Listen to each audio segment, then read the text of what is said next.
ministro ponente.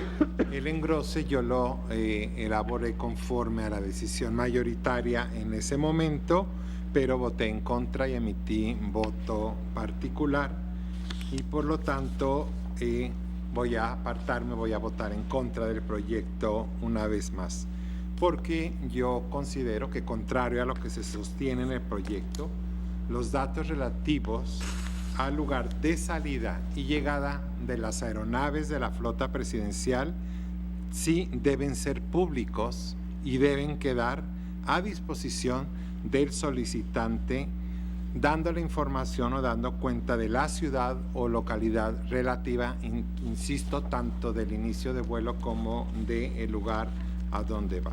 ¿Por qué? En primer lugar, porque ya han quedado sujetos a revisión desde o en sede del Instituto de Transparencia toda una serie de elementos que ya quedaron reservados, también como nos lo refiere el ministro ponente. En segundo lugar, porque el solo conocimiento de la salida y llegada de las aeronaves de la flota presidencial, en mi opinión, no se cuenta con los datos técnicos, métodos o procedimientos relativos a la estrategia de seguridad desplegada para estos casos por el Estado Mayor Presidencial, y en mi opinión tampoco se posibilita la generación de patrones de vuelo. Tercero, el hecho de que la solicitud de información está referida a un periodo pasado hace muy poco probable, y en mi punto de vista debilita el argumento de que a partir del mero conocimiento de estos vuelos vaya a derivar una amenaza a la seguridad nacional como resultado, y que resulte en una afectación a las actividades de inteligencia, de contrainteligencia y actuación contra la delincuencia organizada, o que ponga en riesgo la seguridad del presidente y de su familia. Yo considero que divulgar esta información sí responde a una exigencia de rendición de cuentas y de transparencia que está demandando la sociedad, en tanto que con la entrega de esta información se da cuenta del manejo y disposición de los recursos públicos con los que se paga y mantiene esta flota, lo que en definitiva fortalece el principio de transparencia respecto al manejo de recursos públicos, insisto, sin poner en riesgo la seguridad de los funcionarios públicos o las actividades de inteligencia del Estado.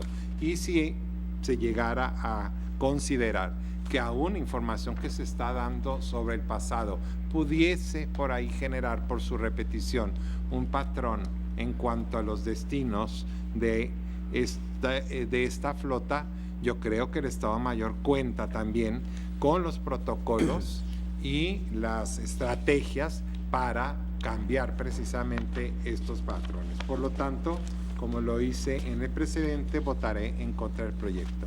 Gracias. Gracias, señor ministro. Señor ministro Saldívar, por favor. Gracias, señor presidente. Como lo ha manifestado el ministro ponente, este proyecto se hace con base en la decisión del Pleno que se tomó de manera mayoritaria en el recurso de revisión en materia de seguridad nacional 1/2015.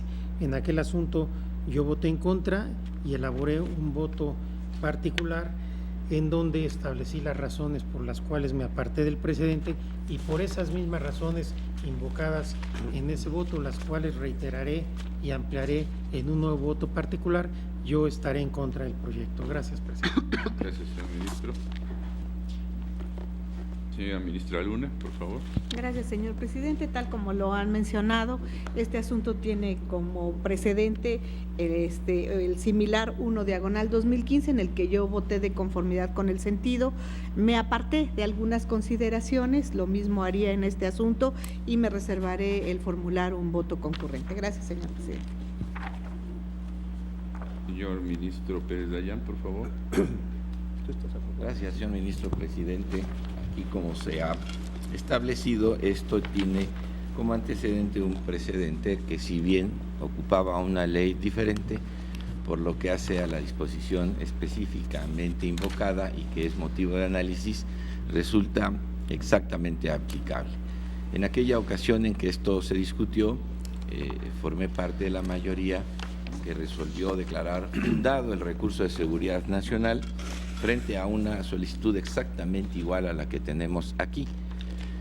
En el caso concreto, expresé y sigo considerándolo así, que la solicitud en específico, como fue formulada, da lugar a justificar la resolución de este alto tribunal en cuanto a la seguridad nacional.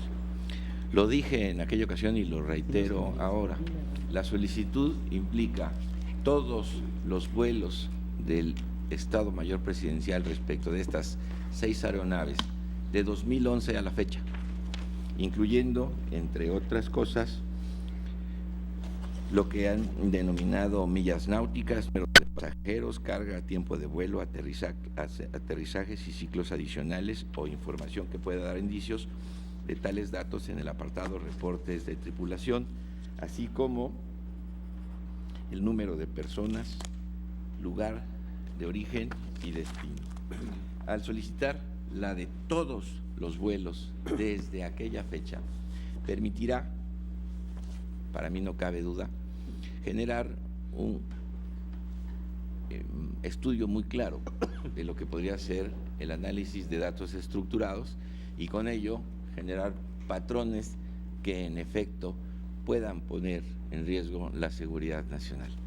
Es un hecho notorio para este alto tribunal que el criterio del Instituto Nacional de Acceso a la Información con motivo de una solicitud, si no exactamente igual, pero relativamente similar sobre este tribunal pleno en cuanto a los viajes de los señores ministros hacia distintas actividades en el propio territorio nacional y en el extranjero, llevó a resolver que el propio instituto, cuando estos implicaran reiteradas circunstancias, esto es, patrones de conducta por seguridad nacional, no se debían entregar.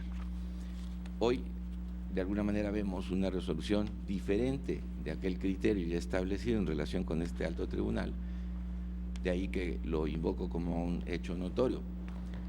Para nosotros no es ajeno que se haya resuelto así respecto de la información solicitada sobre nosotros mismos, con un criterio de resolución del Instituto Nacional de Acceso a la Información, dando la pauta para que todos aquellos datos que implicaran una estructura tal que en un cierto análisis pudiera establecer patrones de conducta no se entregaran, es hoy una cuestión diferentemente tratada en donde se obliga a entregar estos datos que sí pudieran permitir, bajo un análisis completo de sus tiempos, de sus lugares, de su frecuencia, de sus destinos y de sus pasajeros, un tema que pudiera vulnerar la seguridad nacional.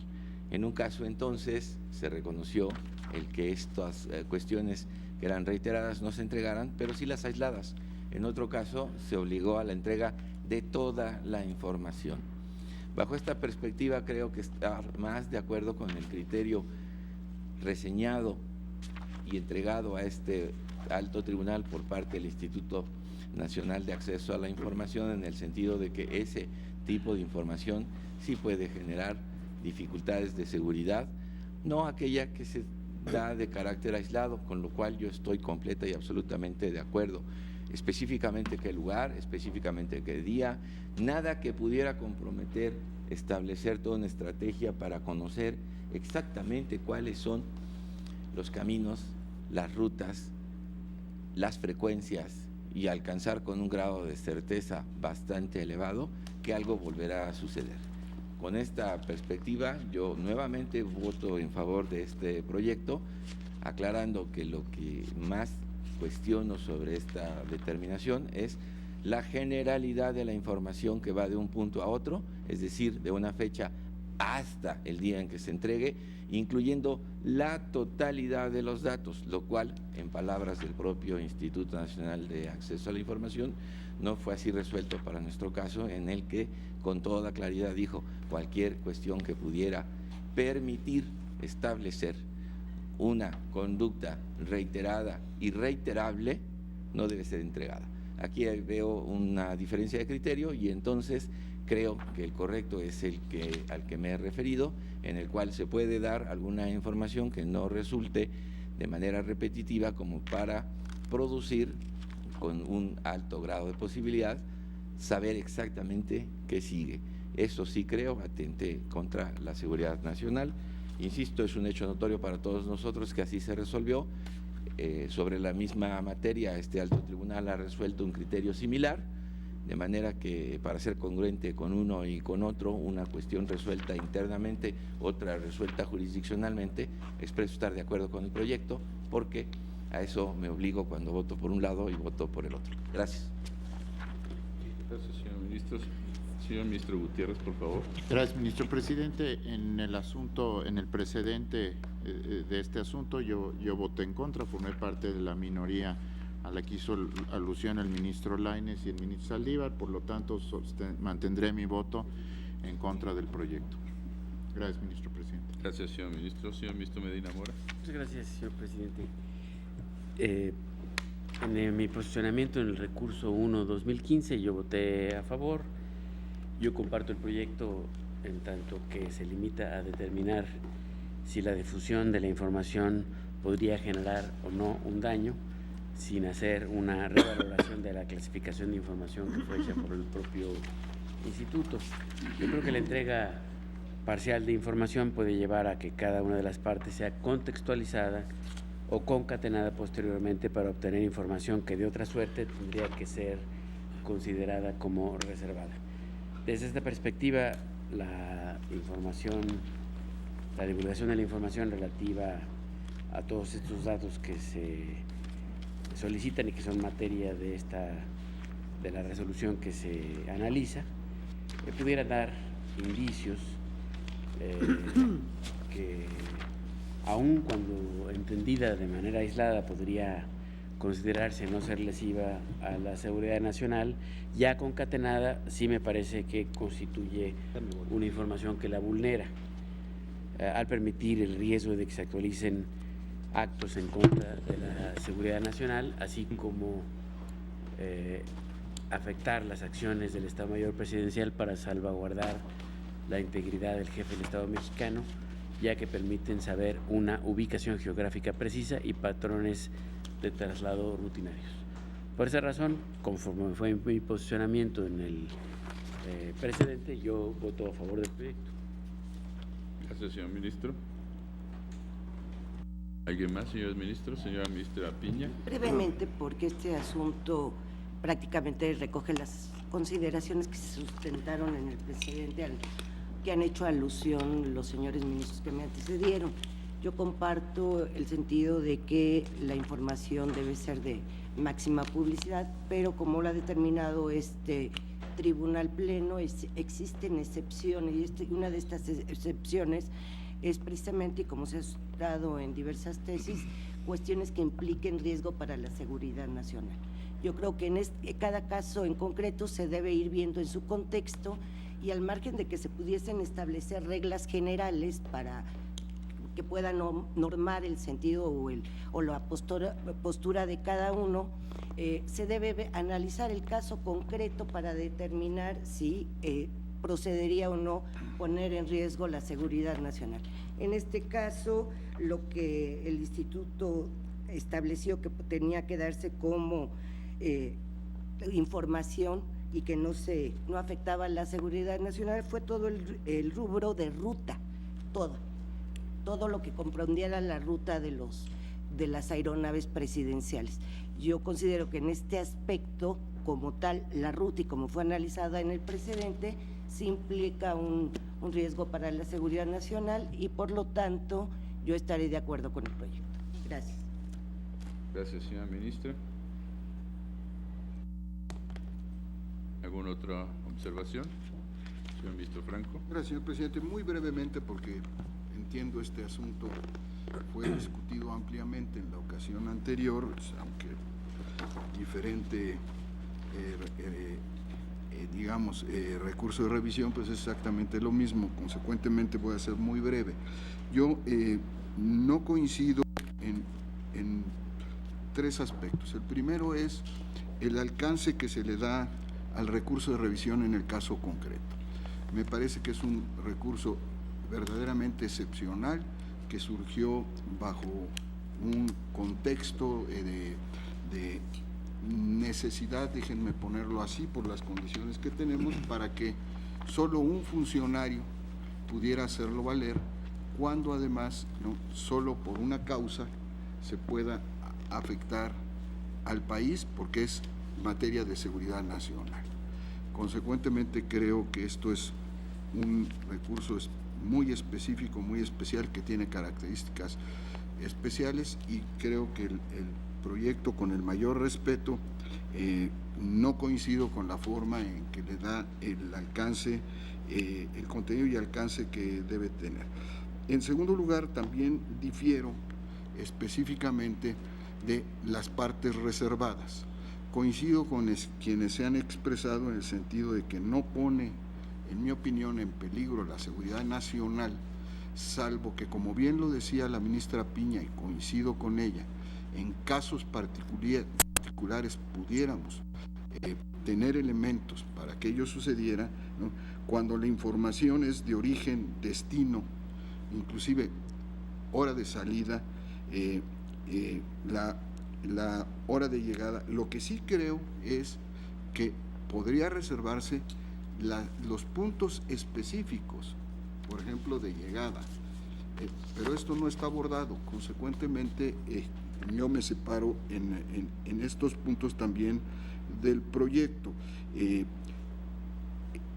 Además, esta información generalmente, ¿no?, se otorga a posteriori de que ocurrieron los hechos. Consecuentemente, no veo por qué el conocer el número de pasajeros que iban en uno de estos aviones o helicópteros o las aeronaves que se utilizan pudiera poner en peligro la seguridad nacional. Sí, creo que no guarda una relación directa, ¿no?, salvo que se pudiera acreditar que en un caso concreto, ¿verdad?, por quien viajara, ¿verdad?, pues pudiera estar en riesgo. Pero al final del día creo que la regla general no puede hacer eso. Consecuentemente, yo, señor presidente, señoras y señores, me separo también del proyecto y explicitaré mis razones en un voto, ¿verdad?, para ya no detener una discusión que ya se ha sostenido en el Pleno y que no creo que yo pudiera esencialmente aportar argumentos que encuentro se han dado, si bien no coincidentemente, pero sí en las participaciones de quienes disintieron en la ocasión anterior. Entonces yo estaré en contra del proyecto también, señor presidente. Gracias, señor ministro. ¿Alguien más? No hay más participaciones. Vamos a tomar la votación nominal. Yo nada más recuerdo también que voté con el proyecto semejante al que está a discusión inclusive, a diferencia de lo que se ha dicho, para mí el recurso debe tener toda la amplitud necesaria para que con absoluta competencia la Suprema Corte analice todas las cuestiones que lleven a la condición que establece la existencia del recurso en el artículo 6º de la Constitución para poner en peligro la seguridad nacional. Y en ese sentido yo le concedo la mayor de las amplitudes al recurso. Y coincido en este caso con lo que se ha dicho, se dice en la propuesta, muy semejante, insisto, a lo que se había señalado en el precedente, y por lo tanto reiteraré mi voto a favor, como lo hice en esa ocasión. Si no hay más participaciones, señor secretario, tome la votación. Sí, señor ministro presidente. Señor ministro Gutiérrez Ortiz Mena. Contra. Señor ministro En Cosío contra Díaz. también, con voto particular, por favor. Señor ministro Luna Ramos. Con el proyecto, apartándome de algunas consideraciones y reservándome formular un voto concurrente. Señor ministro Franco González En Salas. contra y anuncio voto particular. Señor ministro Saldívar Ledo de la Red. Contra, anuncio voto particular. Señor ministro Pardo Rebolledo. Congruencia con el presidente, voto a favor del... Señor ministro Piña Hernández. Con el proyecto, apartándome de algunas consideraciones y reservando un voto concurrente. Señor ministro Medina Mora. A favor. Señor ministro Lainez Potisek. En contra y voto particular. Suministro Pérez de Llano. Con el proyecto por la amplitud de la información. Suministro Presidente Edgar Morales. A favor del proyecto. Suministro Presidente, me permito informar de que existe una mayoría de 6 votos a favor de la propuesta del proyecto. Las señoras ministras Luna Ramos y Piña Hernández se apartan de algunas consideraciones y reservan su derecho a formular voto concurrente. Los señores ministros Gutiérrez Ortiz Mena, Cosío Díaz, Franco González Salas, Saldívar Ledo de la Rea y Lainez Potisek votan en contra y anuncian voto particular, salvo el señor ministro Gutiérrez Ortiz Mena. También tome nota que voy a hacer un voto concurrente, señor secretario. Sí. Bien, con esta votación con que se nos ha dado cuenta, queda resuelto entonces el recurso de revisión en materia de seguridad nacional previsto en la Ley General de Transparencia y Acceso a la Información Pública, número 2/2017. Continuamos, señor secretario. Sí, señor ministro, se somete a su consideración el proyecto relativo al amparo directo 61/2014, promovido en contra de la sentencia de 29 de octubre de 2013, dictada por la Tercera Sala Penal del Tribunal Superior de Justicia del entonces Distrito Federal, en el toca penal 749/2013, bajo la ponencia del señor ministro Saldívar Ledo de la Rea y conforme al único punto resolutivo que propone. La justicia de la Unión ampara y protege de forma lisa y llana a Alejandro Garniño Tejeda y José Jiménez López en contra de la autoridad y el acto precisados en los antecedentes de esta sentencia. Gracias, señor secretario. No sé, señor ministro, ponemos a consideración los antecedentes, los apartados relativos a la demanda del amparo directo, la solicitud del trámite de ejercicio de la facultad de tracción, el trámite que se dio en la Suprema Corte, la competencia, la oportunidad y la existencia del acto reclamado y la procedencia. ¿Estarían ustedes de acuerdo con estos primeros 7 considerandos? En votación económica se aprueban, quedan aprobados. Por favor, señor ministro Saldívar. Gracias, señor presidente.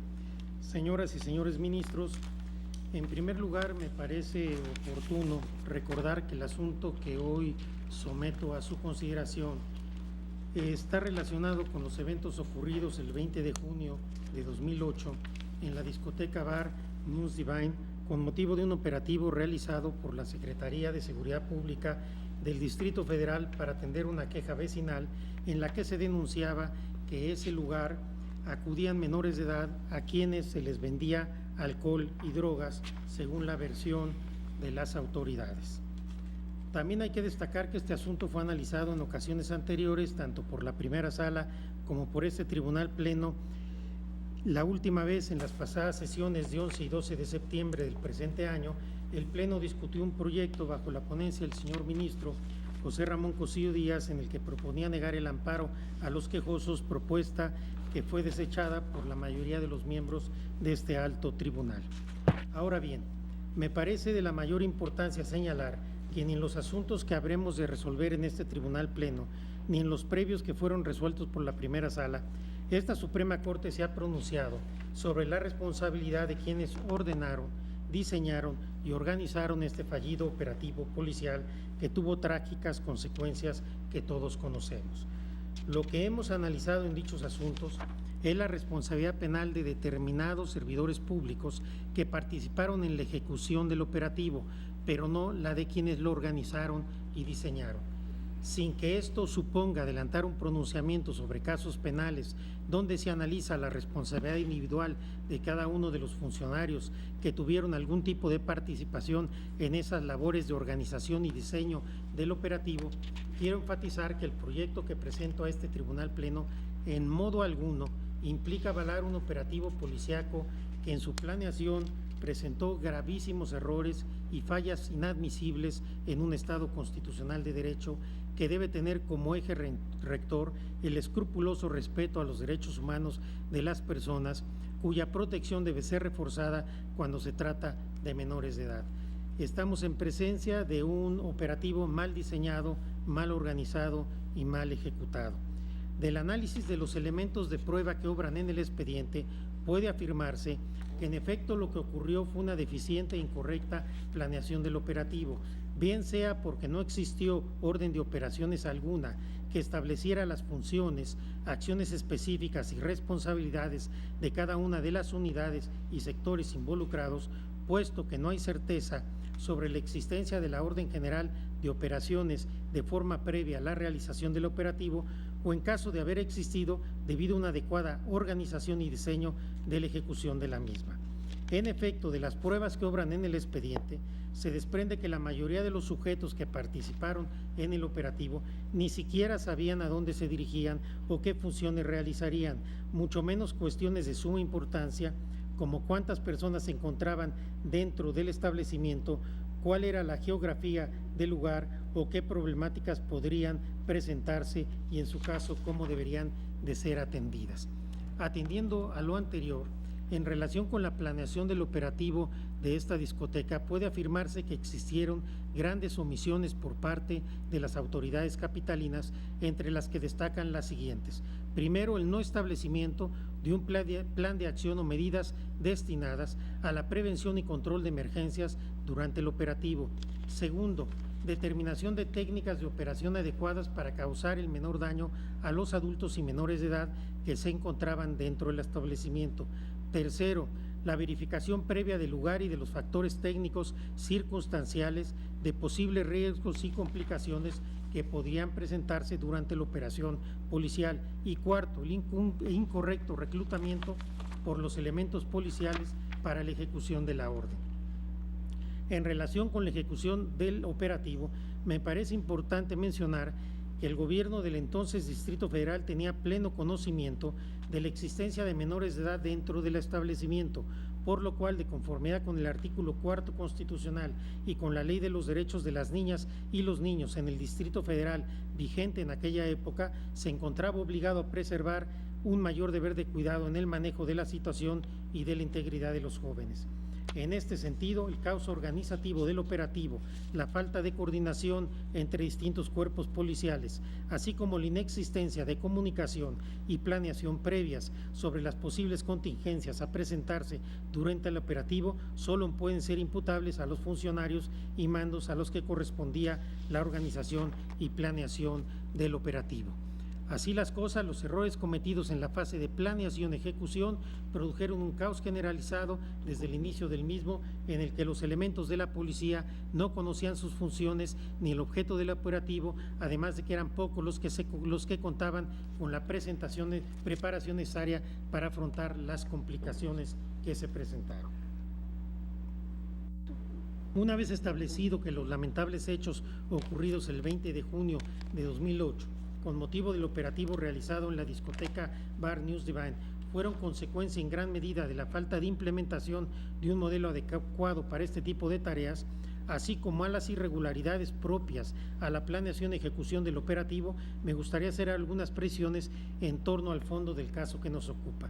En primer lugar, estimo necesario señalar que las conclusiones en materia probatoria que se establecen en el proyecto de sentencia se apoyan en el análisis de 1.295 pruebas que obran en el expediente, consistente en los siguientes medios de prueba: 222 declaraciones de testigos presenciales, 173 declaraciones de policías y demás funcionarios de la Secretaría de Seguridad Pública del Distrito Federal, 22 declaraciones de personas inculpadas, 55 declaraciones de personas diversas, entre las cuales se encuentran los familiares de las personas que presenciaron los hechos, 70 careos constitucionales, 217 careos procesales, 5 careos supletorios, 178 fes ministeriales, 13 inspecciones ministeriales, 40 peritajes de criminalística, mecánica de hechos, arquitectura y protección civil, 146 peritajes médicos y psicológicos, 8 peritajes diversos, por ejemplo, relativos a fotografías y videos,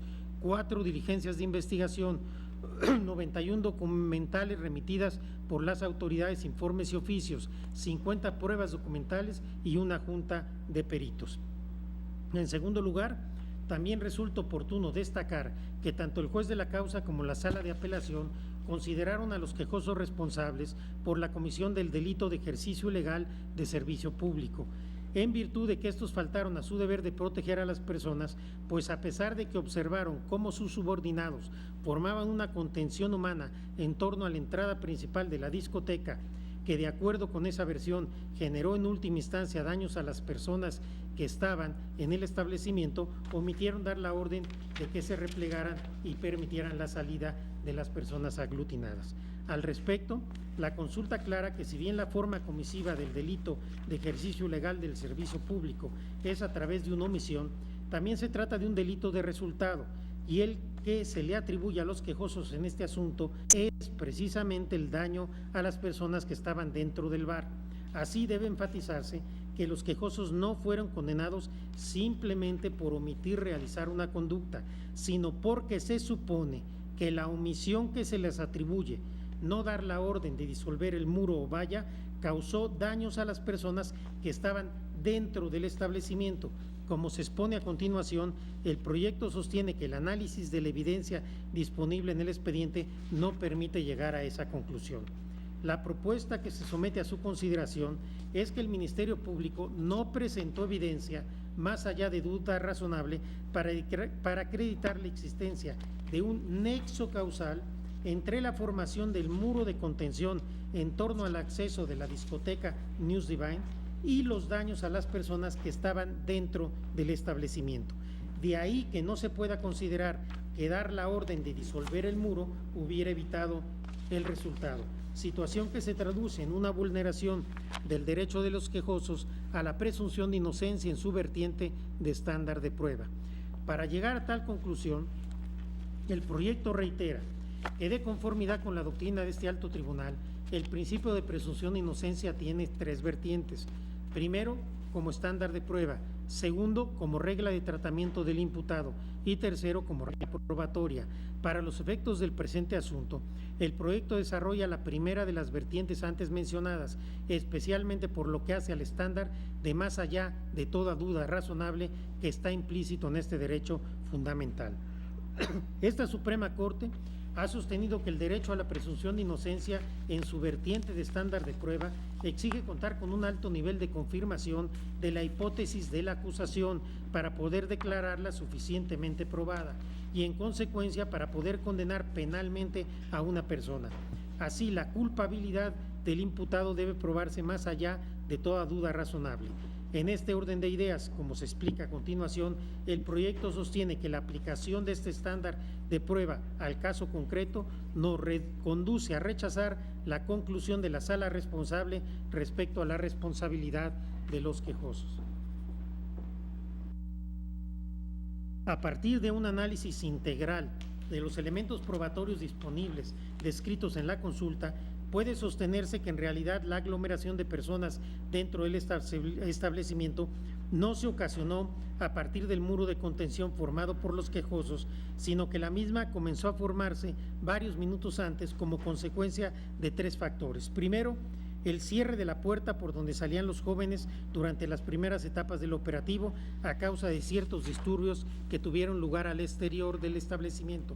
Segundo, la presión sobre los jóvenes para que abandonaran el lugar ejercida por los policías que se encontraban dentro del establecimiento.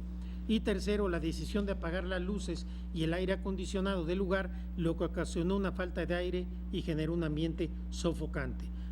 Contrariamente a lo que sostuvo la sala responsable, la evidencia que obra en el expediente permite concluir que esta situación de aprisionamiento se mantuvo durante aproximadamente 10 minutos, después de los cuales la sección derecha de la puerta principal repentinamente se venció y debido al impulso algunas de las personas más cercanas a la misma fueron proyectadas y cayeron al suelo, siendo pisoteadas por una multitud de personas que salían intempestivamente del establecimiento.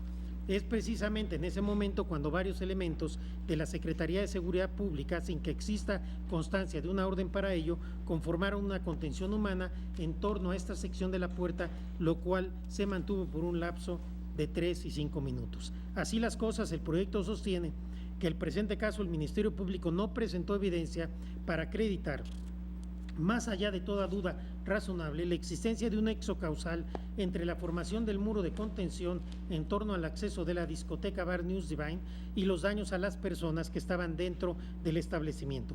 Por el contrario, como ya se explicó, está acreditado que antes de que los elementos de la Secretaría de Seguridad Pública formaran la contención, las personas dentro del establecimiento estuvieron comprimidas por un periodo de aproximadamente 10 minutos en un espacio sumamente reducido y sin el aire necesario para respirar, derivado de la gran cantidad de personas ahí enclaustradas y agravado por la orden de apagar los ventiladores.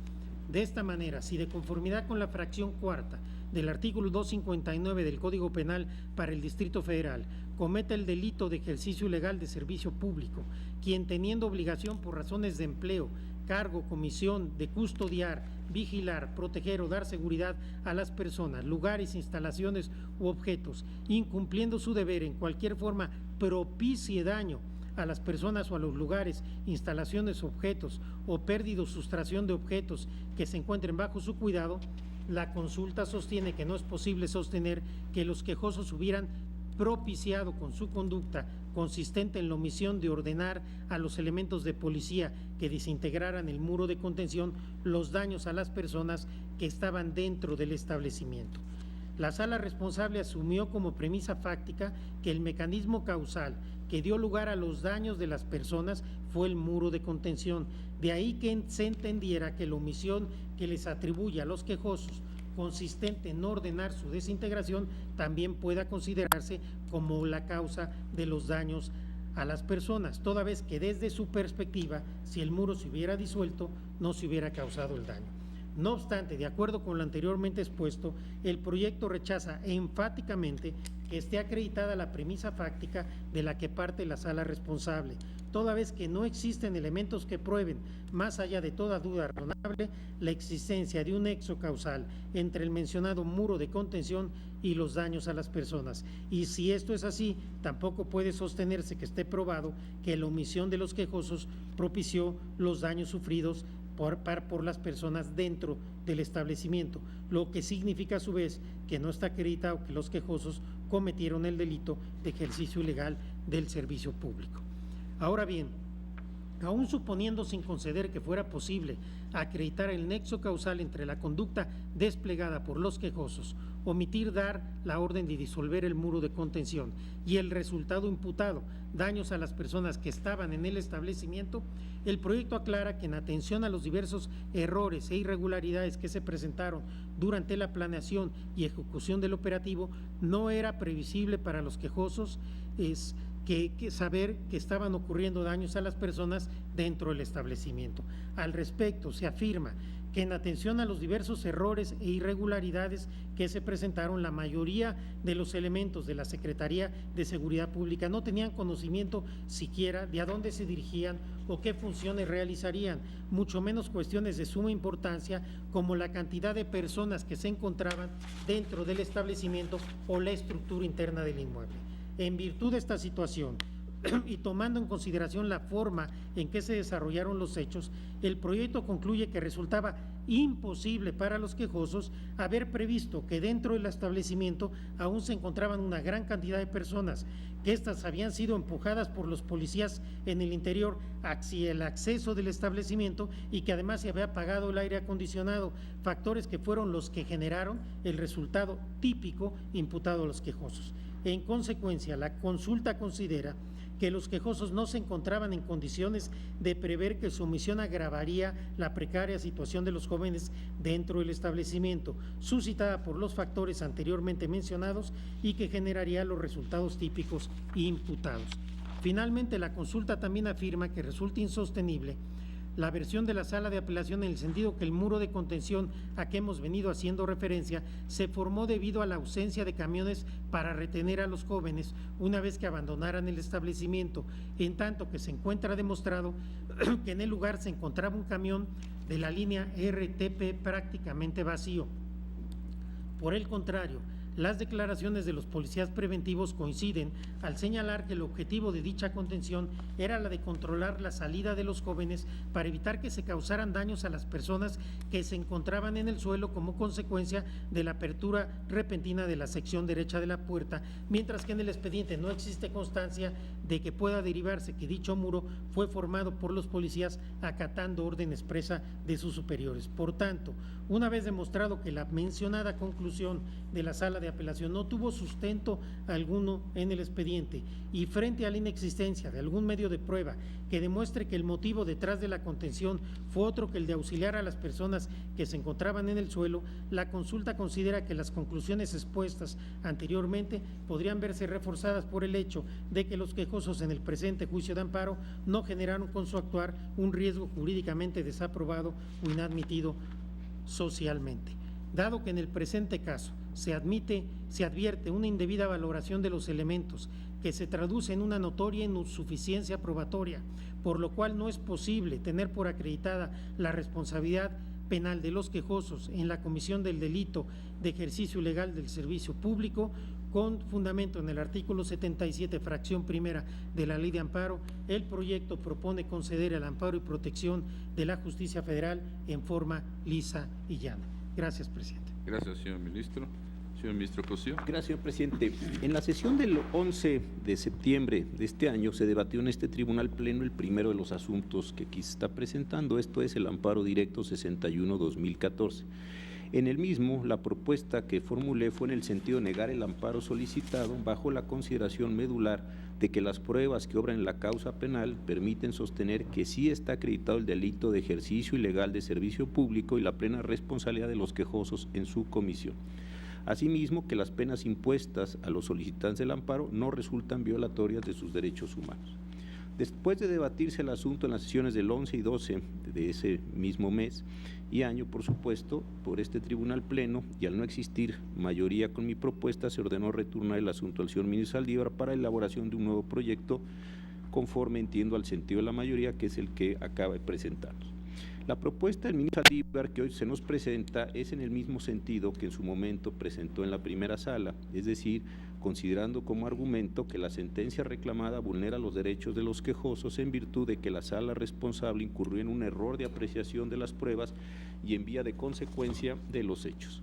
Derivado de ello, se estima que es incorrecto, dice el proyecto, la base sobre la cual la autoridad consideró que los quejosos incurrieron en el delito de ejercicio ilegal de servicio público, pues a partir de realizar una nueva reconstrucción de los hechos, podía concluirse que no se acredita el nexo causal entre la conducta desplegada por los quejosos y el resultado.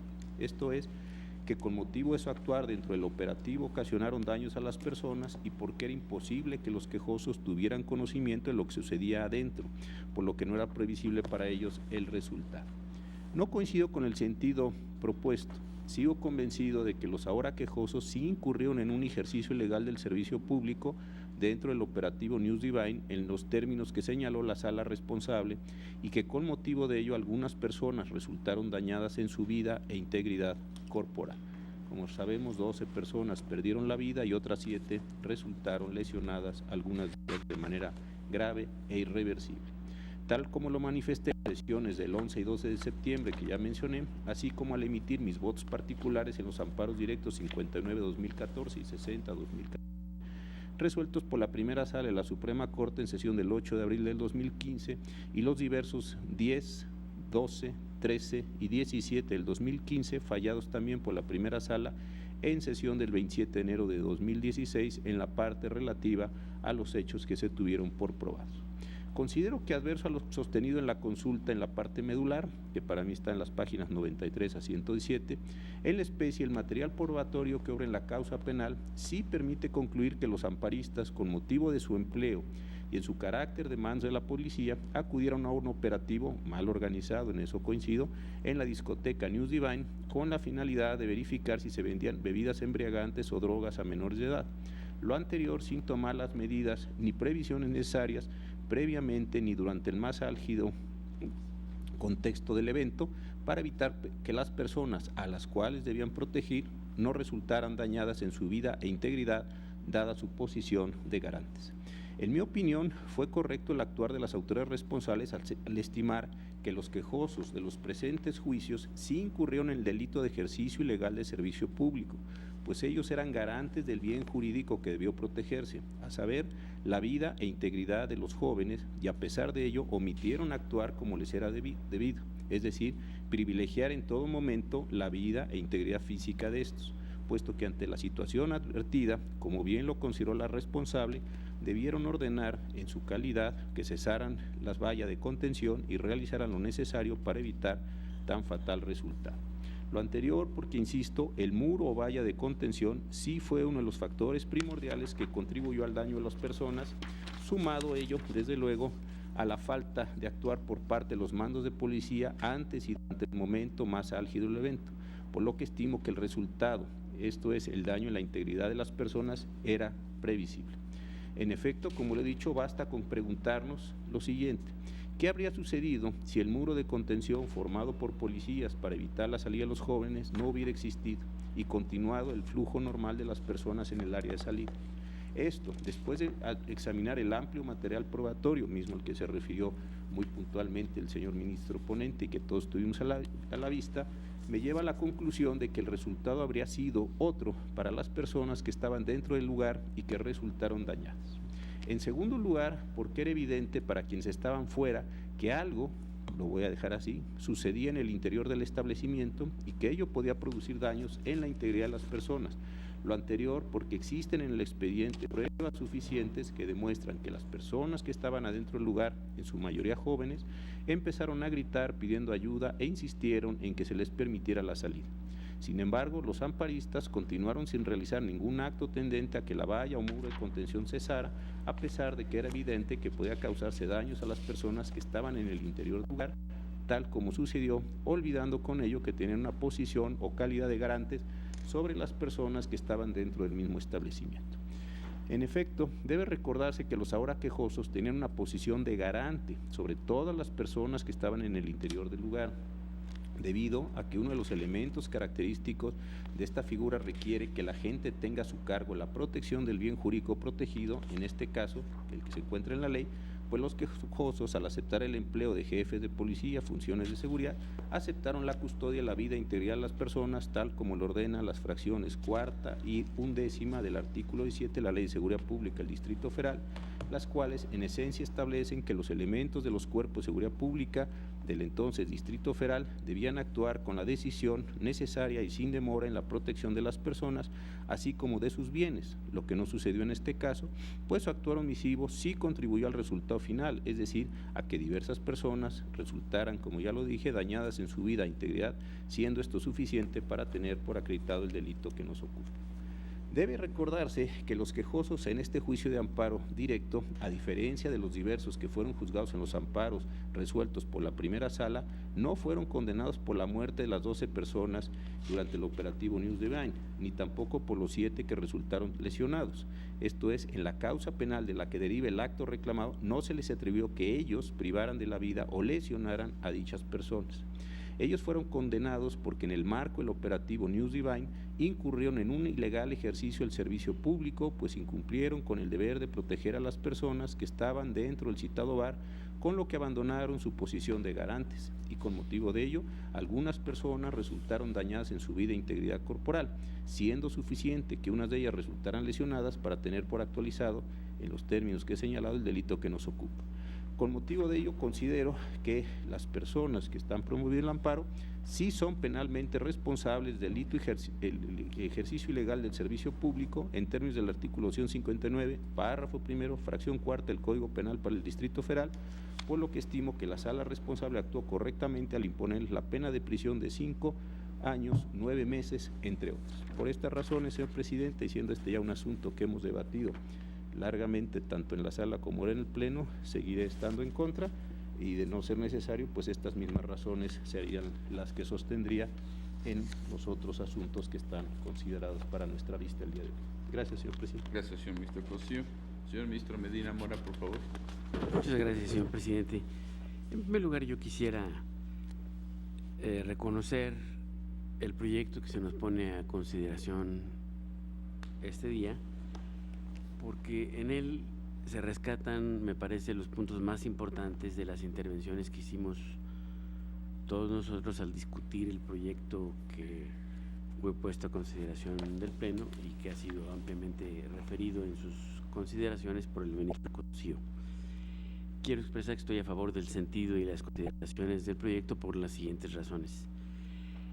De las hojas 10 a 25 del proyecto se esquematizan los nombres, posiciones, rangos jerárquicos e incluso qué estaban haciendo durante el operativo los distintos elementos policiales y demás servidores públicos que participaron en este operativo, lo que resulta de gran utilidad para comprender lo sucedido desde una perspectiva orgánica y operacional.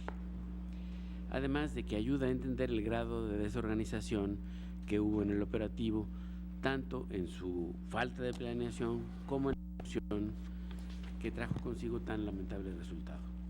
Puesto que desde mi punto de vista es muy relevante entender la cadena de mando en un operativo específico como corresponde lo pone de relieve el presente proyecto. Me parece relevante rescatar algo que se encuentra en el proyecto y esto es que la jerarquía de los rangos que operan en los distintos cuerpos policiales no es razón de identidad, no es lo mismo pues que la figura de cadena de mando que impera en la ejecución de un operativo determinado y por tanto un superior jerárquico no necesariamente es responsable del actuar de sus subordinados al momento de la ejecución de un operativo.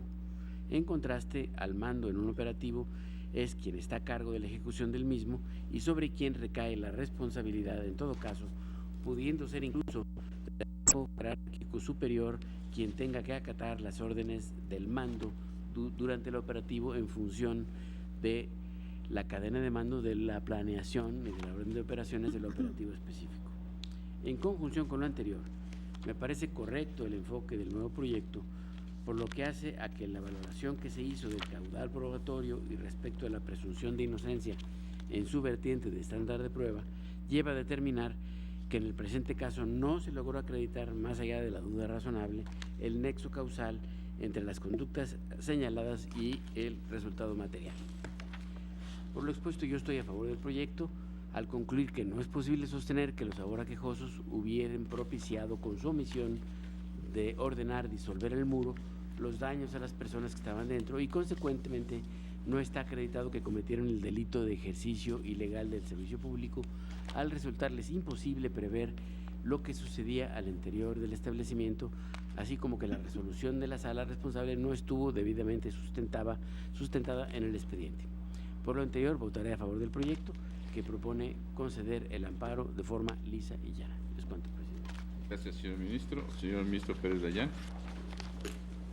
Gracias, señor ministro presidente. Tal cual fue expuesto por el señor ministro Cosío, el proyecto originalmente se propuso bajo el formato de negar el amparo, bajo la consideración de que estaba acreditado por lo menos la fase objetiva del delito, esto es, el ejercicio ilegal del servicio público. En cuanto a la forma de calificar esta circunstancia, es que se sostiene que sí se acreditó el nexo causal, esto es, entre la omisión y falta de acción de quienes, teniendo la obligación y además poder de mando, no garantizaron la integridad o la vida de las personas. Hay que considerar, no seré en este sentido más explícito, ha sido ya muy clara la intervención del señor ministro Cosío, que se reconoce que había un sobrecupo, que rebasaba con mucho la capacidad normal y autorizada del lugar. Tan lo es que la propia sorpresa concurre cuando el número de autobuses utilizados para el transporte de quienes estaban allí, es decir, de los usuarios, jóvenes en su mayoría, no alcanzaba para poderlos trasladar a todos ante las autoridades competentes, que ante esta circunstancia hubo la necesidad de recurrir a más autobuses, pero para evitar, como está perfectamente acreditado en algunas declaraciones, que se pudieran escapar quienes habían asistido a este lugar, lo cual evoca más un ejercicio excesivo sobre la mera investigación de un delito. Esto es, parecía todo un sistema organizado para trasladar aún a quienes podrían ser víctimas de un delito. Lo cierto es que al cerrarse este establecimiento en espera de que llegaran más autobuses, naturalmente la consecuencia terminó por ser la muerte de algunos de quienes se encontraban allí, ya por asfixia, ya por lesiones, muy en lo particular, porque ante las circunstancias que imperaban en el propio lugar, queda claro y todo se acepta que una de las partes, una de las hojas de la puerta se venció, momento en el cual muy probablemente la desesperación de quienes están adentro lleva a intentar salir, y es cuando esa famosa valla que permitía que los que desalojaban llegaran hasta los autobuses se convierte en un muro que hace las veces de puerta. Si esto, bajo la forma de la previsibilidad, terminó con un resultado ya por todos conocido, entonces estoy absolutamente convencido de que la fase objetiva del ilícito queda debidamente acreditada.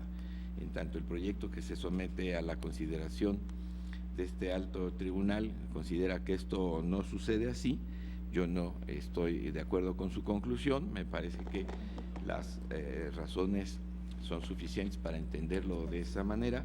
Una de las principales herramientas con la que el juzgador cuenta es la prueba circunstancial, la concatenación de los propios hechos hasta dar una consecuencia lógica, y si esto se contrasta con la posibilidad de que alguien muera por asfixia, evidentemente tiene que ver con que la puerta estaba cerrada y a partir de ello esto generó los resultados ya apuntados. Más allá de cualquier otra circunstancia, si aquí queda claro que quienes fueron acusados por no garantizar la integridad ni la vida de las personas, teniendo la posibilidad de hacerlo, no lo hicieron, se pasaría ya a la parte específica de la culpa de cada quien. Solo quisiera recordar que el principal alegato de quien promueve el amparo no es el que fuera ajeno a los hechos o en su alcance no estuviera la posibilidad de resolver el problema que se estaba presentando, sino lo único es que no se ubica en un tema doloso, sino culposo. Esto es, reconoce su presencia en el lugar y momento de cada circunstancia. Su argumento principal es: no me correspondería una pena bajo un formato de dolo, sino de culpa. Y esto para mí, finalmente como juzgador, me resulta muy ilustrativo, pues más allá del argumento que pudiera o no esgrimir, considerando la suplencia de la queja, en esto se tiene un razonamiento de inicio muy importante. Se ubica en el lugar, tiempo y circunstancias de los hechos. Corresponde al derecho determinar si se acreditó o no este nexo causal, y en la medida en que este nexo causal está dado, me es suficiente para entender que esta fase objetiva del delito está cumplida y a no compartir las conclusiones que aquí se alcanzan. Esto es, no comparto el entregar un amparo liso y llano a quien efectivamente tenía como deber garantizar la integridad y la vida de las personas, lo que no sucedió, dejando claro que no solo fueron jóvenes los que murieron, sino también policías. Por tanto, estando de acuerdo entonces con el primer proyecto, me pronunciaría porque la fase objetiva del delito de que aquí se trata está debidamente acreditada mediante la concatenación lógica y estructurada de cada uno de los elementos de prueba que se contienen en el propio expediente, confirmada con la propia solicitud del quejoso, quien en su defensa no argumenta, sino que lo que sucedió fue por culpa, no por dolo. Gracias, señor presidente. Gracias, señor ministro. Señora ministra Piña, por favor. Sí, gracias, señor presidente. Yo estoy en contra del proyecto en función de que está otorgando un amparo liso y llano. Yo desde la sala sostuve que para mí esto tenía que ser un amparo para efectos. En primer lugar, no somos juzgadores de proceso. No tenemos que ver las conductas en general, si oyeron, si hablaron, si dijeron, sino tenemos que analizar la sentencia que dictó la autoridad responsable. Eso es lo que es nuestra labor. No es tanto el determinar si son culpables o no, sino si la sentencia reclamada, que es el acto en sí que debemos examinar nosotros, se encuentra ajustada a derecho. Esa es nuestra labor, porque estamos en un amparo directo. No somos de proceso, estamos en amparo directo y estamos revisando una sentencia. En este sentido, tendríamos que partir, no comparto la premisa de la que parte el proyecto de la inexistencia total de nexo causal entre la valla y el muro y las consecuencias que se tuvieron. En este caso, se habla de homicidio y lesiones. En el proyecto original se hablaba de que de los peritajes se advertía que fue por asfixia y por lo tanto pasó adentro. Yo de las pruebas puedo advertir que las lesiones también se dieron con motivo de la salida. No estamos juzgando quién cerró la puerta. Hay una conducta en concreto que la sala atribuye a los quejosos. Esa es la conducta que consistió en que omitió dar la orden para que se desbaratara la valla. Esa es la conducta. Derivado de que omitió dar la orden para que se desbaratara la valla o el muro, se le finca el delito de ejercicio ilegal del servicio público. Pero no estamos analizando los elementos del delito en general. Lo tenemos que ver en relación con la conducta que la sala responsable le atribuyó al quejoso. Insisto, lo que estamos analizando es la legalidad de la sentencia de la sala. No estamos juzgando aquí a los quejosos. Tenemos que ver si esa sentencia se ajustó o no a derecho. Es lo que tenemos que ver.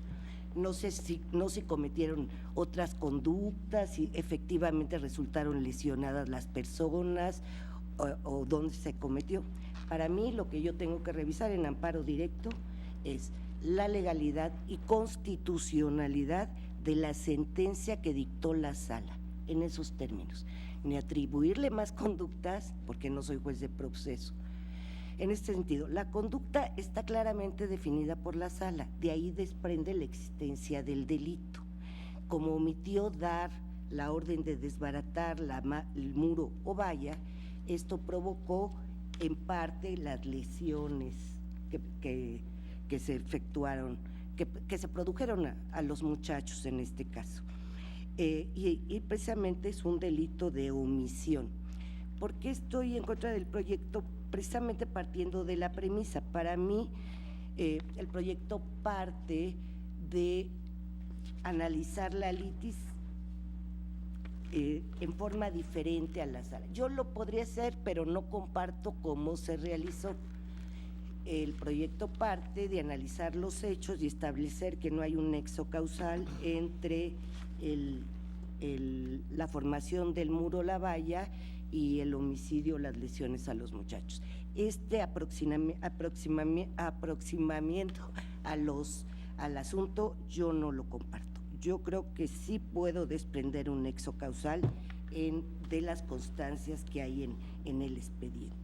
Sin embargo, sí estoy por el amparo por dos razones. Primero, porque la sentencia de la sala responsable se hizo de manera totalmente general. Es decir, planteó la conducta que le atribuye a los servidores públicos mandos medios sin analizar las circunstancias particulares de cada uno. Cada uno tenía funciones diferentes. Del expediente se advierte cuáles son las funciones que tenía encomendada cada mando medio y que incluso son los que vienen ahora al amparo.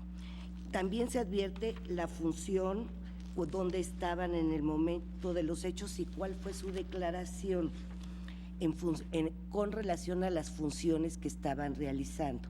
Tenemos quejosos que no ingresaron al lugar, que ni siquiera estaban cerca de la valla o el muro, que a juicio de la sala fue lo que propició estas lesiones u homicidio a los muchachos.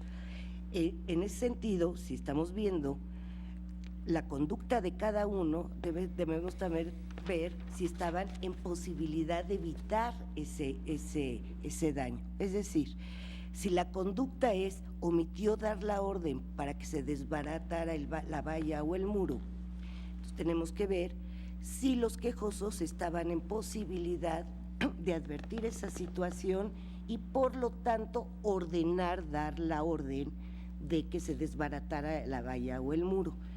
De lo que se advierte, por ejemplo, el quejoso en particular tenía encomendada tenía una función específica que era revisar con sus elementos de seguridad una fila de aproximadamente 50 personas en la entrada del establecimiento, formados para entrar a la discoteca a efecto de encontrarles drogas o armas. Esta era su función. Y otra función era llevar y coordinar los autobuses a la parte frontal de la discoteca. Con motivo de estas funciones tenemos que ver dónde estaba esta persona, este quejoso, en el momento en que ocurrieron los hechos. Y esto es lo que se advierte del expediente, si se puede situar a cada uno de los quejosos y si tuvieron o no la oportunidad de dar la orden para que se desbaratara ese muro o valla, o no estaban ni siquiera en posibilidades de hacerlo, dado la lejanía en que se encontraban en el momento en que sucedieron los lamentables hechos. Me explico. Si bien todos los elementos de seguridad, como decía el ministro Cosío, tienen la calidad de garantes y tienen el deber de cuidar, en este momento la conducta que la sala responsable les atribuyó fue únicamente la omisión de no dar la orden de desbaratar el muro o la valla. Tenemos que ver, por las circunstancias particulares del caso, si los quejosos infringieron ese deber de cuidado en realidad, y esto de qué se puede desprender de su cercanía precisamente a los hechos. Si el quejoso estaba, por ejemplo, u otros quejosos lejos de la valla, no se percataron porque estaban viendo si traían los camiones o no traían los camiones, ni siquiera se les puede atribuir el que hayan omitido dar esa orden. Este es el vicio para que a mi juicio incurrió la sala responsable.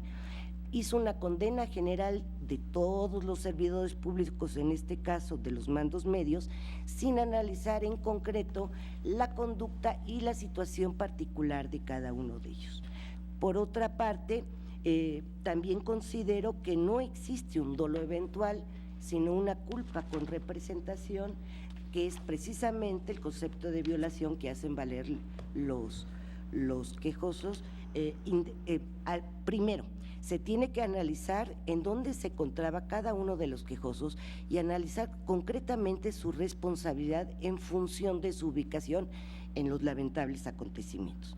Segundo, si se encontraban en posibilidad o no de dar esa orden, para mí no se da el dolo eventual, sino la culpa con representación, que es precisamente lo que estaban diciendo, lo que alegaron los quejosos en todos los amparos. Y por eso yo estaría en contra del proyecto. Gracias, señor presidente. Gracias, señora ministra. ¿Alguien más, señores ministros? No hay más participaciones. Señora ministra Luna. Gracias, señor presidente. Yo me manifiesto a favor del proyecto, a favor del sentido.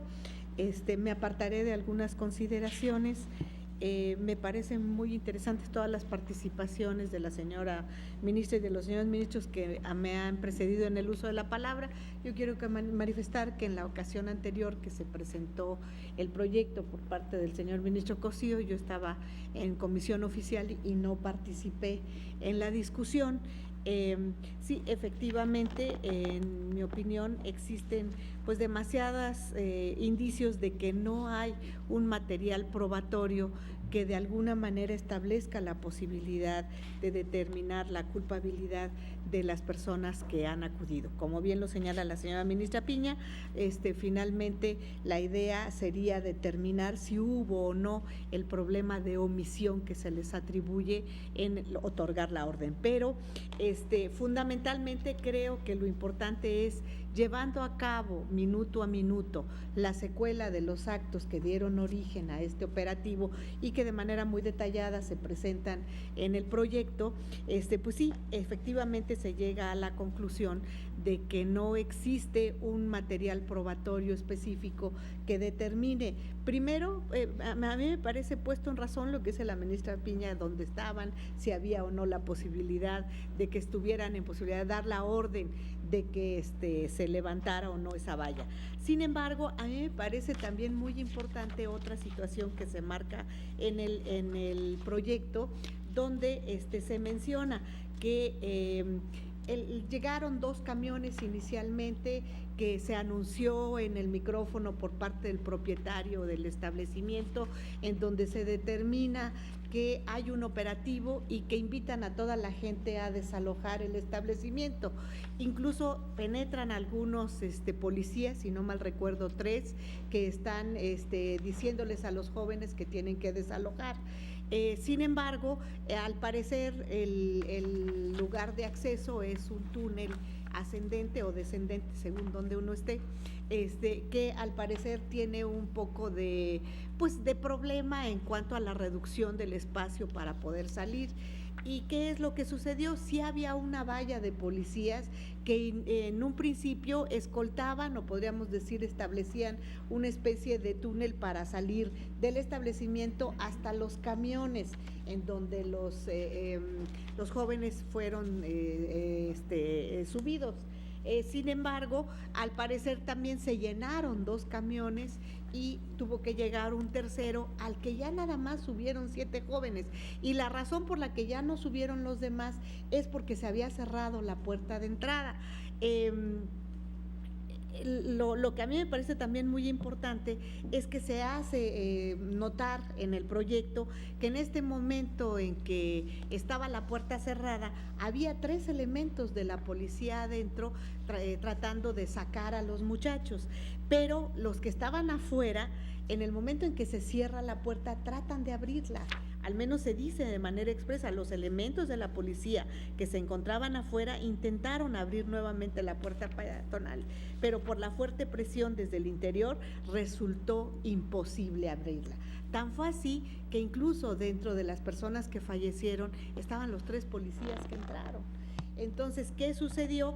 Bueno, que tampoco podría establecerse que el hecho de que se diera o no se diera la orden para que la valla se deshiciera, no, bueno, era, en mi opinión, intrascendente en cuanto a la determinación de la razón por la cual muchas personas son lesionadas, o algunas llegan a perder la vida por una situación que se da en un cierre desde adentro del establecimiento, en el que, según esto, no tuvieron participación los policías de afuera. Entonces, tomando en consideración todas estas situaciones que de alguna manera, algunas mejor analizadas, otras quizás no tanto, pero que si estaban en la posición adecuada, si no estaban, si podían o no haber dado la orden, de todas maneras la puerta estaba cerrada por dentro, y en el momento en que la puerta cede es precisamente por la presión que se hace desde adentro, y aquí es donde sucede un problema muy serio, precisamente por la fuerza que traía esta presión que se ejerció, es que muchas personas pues fallecieron al ser incluso pisadas por quienes salieron con esta contención. Entonces, por esta razón, a mí sí me parece que no existe de veras una prueba fehaciente ni un nexo causal entre el haber dado la orden, no haber dado la orden, el haber determinado a través de quienes estaban en la valla y quienes estaban afuera que se hiciera o no determinada situación, porque esto dependió de un acto, en mi opinión, totalmente diferente y ajeno a quienes se encontraban afuera, y por tanto creo que no existe un material probatorio suficiente para poder determinar su responsabilidad. Por estas razones, yo apartándome de algunas cuestiones relacionadas en el proyecto, con las cuales no comparto ya en el análisis específico de la tipificación del delito y de cuestiones ya relacionadas con su determinación, me apartaré de ellas, pero sí coincido con el sentido del proyecto y por tanto mi voto será a favor, apartándome de algunas consideraciones. Gracias, señor presidente.